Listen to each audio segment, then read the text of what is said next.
एक बार एक चाय वाला था। रुको रुको, लेफ्ट या राइट से गाली मारने के पहले मेरी बात पूरी तरह सुन लो। तो ये जो चाय वाला था, उसकी कोर्ट के बाहर एक चाय की दुकान थी।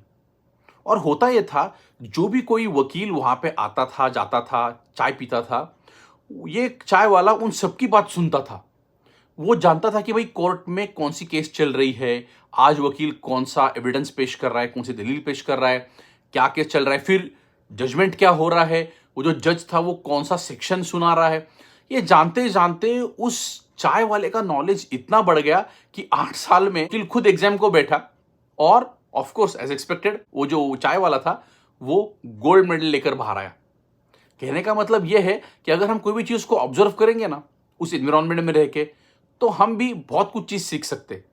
लेकिन अब लोग बोलेंगे, अरे वो तो क्या चाय वाला था, उसको तो पढ़ना लिखना था, उसका तो काम ही था ऑब्जर्व करना, हमें तो बहुत कुछ आता है, हमें क्या जरूरत है ऑब्जर्व करने की।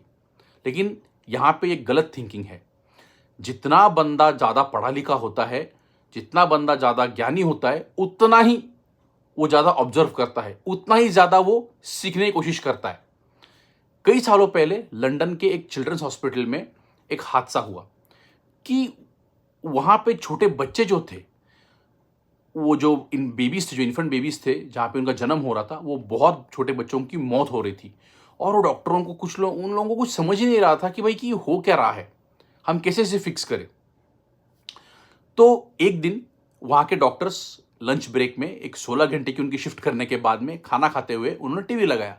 टीवी पे F1 की रेस चल रही थी और उन्होंने देखा कि जब उस रेस में गाड़ी, जब पिट स्टॉप, जो गाड़ी बीच में रुकती है कुछ टायर चेंज करने के लिए, हवा भरने के लिए, कुछ भी इसके लिए, तब उन्होंने देखा कि एक बहुत जबरदस्त कोऑर्डिनेशन के साथ वहां लोग काम करते हैं। मतलब जो टायर बिठाने वाला है उसको एग्जैक्टली पता है कहाँ टायर बिठाना है, कैसा स्क्रू टाइट करना है, कितना टाइट करना है, पेट्रोल कहाँ भरना है, कितना पेट्रोल भरना है, कैसे भरना है।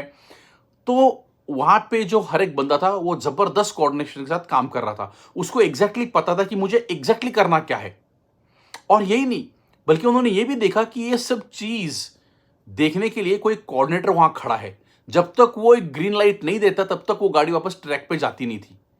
तो उन्हें लगा अपना काम ऐसा ही कुछ है, राइट, कि ये जब बच्चा पैदा होता है तो डॉक्टर होते हैं, नर्सेस होते हैं, कुछ हेल्पर्स होते हैं, तो बच्चे को भी वहां से आईसीयू से, जो ऑपरेशन थिएटर से, बच्चे को वार्ड में लेके जाते हैं। तो उन्होंने तुरंत उन F1 वालों को वहां पे बुलाया और उन्होंने बोला कि भाई देखो, आप ऑब्जर्व करो यहाँ पे क्या गड़बड़ है और सजेस्ट करो हमें हमें कैसा कोऑर्डिनेशन करना चाहिए। तो 2 दिन के ऑब्जर्वेशन के बाद वो F1 वाले जो लोग थे, उन्होंने बताया कि भाई आपके यहाँ जो लोग काम कर रहे हैं ना, उनको एग्जैक्टली पता नहीं कि एग्जैक्टली करना क्या है। कई बार वो हड़बड़ा जाते, गड़बड़ा जाते, उनको पता नहीं कि कई बार वो जो जो नर्स भी होती है उसको भी पता नहीं है। तो शायद उन्हें ट्रेनिंग देना पड़ेगा आपको कि एग्जैक्टली उसको करना क्या है। तो ये कीजिए। दूसरी बात, उन्होंने ये बोला कि कोई एक कोऑर्डिनेटर नहीं आपके यहाँ पे, वो नर्स कुछ करती है और वो बच्चे को लेके जाती है, ऐसा नहीं। वहां पे कोऑर्डिनेटर रखिए, वो जो सब चीजों को देखेगा और जब तक वो हाँ नहीं बोलेगा तब तक वो छोटा जो बेबी है वो ऑपरेशन थिएटर से बाहर नहीं जाएगा। यही नहीं, उन्होंने ये भी ऑब्जर्व किया कि आपका जो हॉस्पिटल है ये बहुत छोटा है, तो वहां बाहर आने जाने के लिए आपके जो नर्सेस है, तो उनको आना जाना इतना आसान नहीं है। तो उन्हें एक कोरियोग्राफी का एक ट्रेनिंग भी दे दो ताकि वो इजीली कैसे मूव हो सके उस गलियों में से, तो उसका भी ट्रेनिंग वहां दीजिए। तो उन्होंने फटाफट उन लोगों को ट्रेनिंग दिया और सरप्राइजिंगली 2 महीने के अंदर वो जो इन्फेंट जो डेथ रेट था, तो वो 65% कम हो गया। तो बस देखिए, कहाँ है F1 की रेस, कहाँ है डॉक्टर, लेकिन उन्होंने ऑब्जर्वेशन रखा, ऑब्जर्वेशन किया, तो ये प्रॉब्लम इजीली सॉल्व हुआ। अब आप बोलोगे कि हाँ ठीक है, ऑब्जर्वेशन करना चाहिए, लेकिन कैसे कैसे सुधरें हम? तो 3 स्टेप्स है ऑब्जर्वेशन सुधारने के लिए। फर्स्ट स्टेप होती है mindfulness, being at the present moment. मतलब जब आप किसी चीज को ऑब्जर्व कर रहे हो तो आप उस वक्त उसी चीज के बारे में सोचो। मतलब अगर कोई टीचर आपको कुछ मैथमेटिक्स का फंडामेंटल सिखा रही है, या जैसे एक कोई जो इन्वेस्टिगेटर होता है, किसी क्राइम सीन पे होता है, वो देखता है, ऑब्जर्व करता है कि भाई हुआ क्या है, तो उस वक्त, या स्टूडेंट हो या इन्वेस्टिगेटर हो, उस वक्त उन्होंने बस उसी के बारे में सोचना चाहिए कि भाई अभी इस वक्त मैं क्या देख रहा हूं, क्या हो रहा है।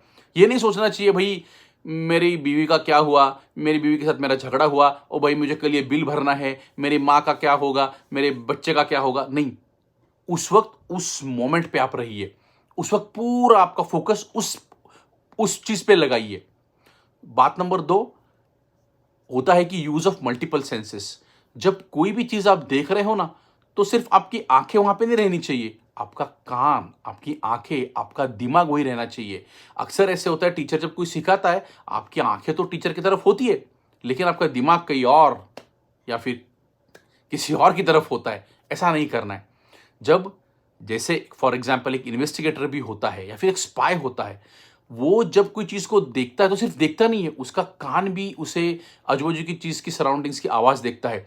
यही नहीं बल्कि जो स्मेल होता है वहां पे, तो वो भी ऑब्जर्व करते हैं वो लोग। तो ये अलग अलग चीजें जो होती है मल्टीपल सेंसेस से हम चीज को ऑब्जर्वेशन में ला सकते हैं। और सबसे बड़ी बात, क्यूरियोसिटी, जिज्ञासा। जब तक आपको जिज्ञासा है कोई चीज जानने की, तब आपका ऑब्जर्वेशन ऑटोमेटिकली बढ़ेगा। फॉर एग्जाम्पल अल्बर्ट आइंस्टाइन बोलते थे, मैं कोई बहुत बड़ा विद्वान नहीं था, मैं बस क्यूरियस था। ये क्यूरियोसिटी की वजह से ही वो रिलेटिविटी की खोज कर पाए।